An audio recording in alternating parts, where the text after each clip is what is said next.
kulankan ay isugu yimaadeen mudanayaal ka tirsan baarlamaanka federaalka Soomaaliya ayaa mid lagu soo dhaweynayay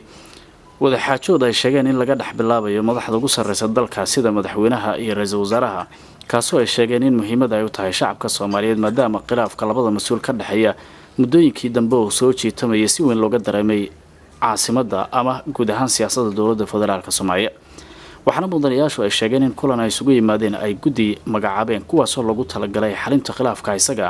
isla markaana ugu dambeyn sida loo tiigsado ujeedada rasmiga laga leeyahay in xal laga gaaro khilaafka madaxda ugu sareysa dawladda ka dhaxeeya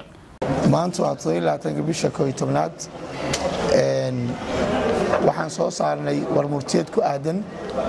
annagoo ah golaha ilaalinta sharciyada dalka iyo hay'adda baarlamaanka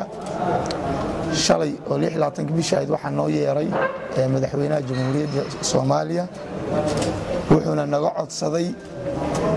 in wada hadal la furo wada hadalkaas oo lagu xalinayo khilaafka u dhaxeeya madaxda sare goobjoogna waxa ka ah gudoomiyaha baarlamaanka Professor Axmed Cusmaan Jawaari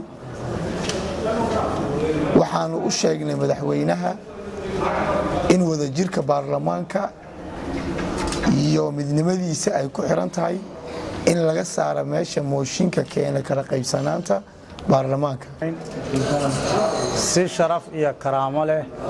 yaa madaxweynuhu invitationkaas noogu soo diray wada xaajoodka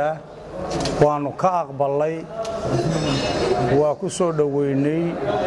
asna si wanaagsan oo aad u karaamo badan iyo u soo bandhigay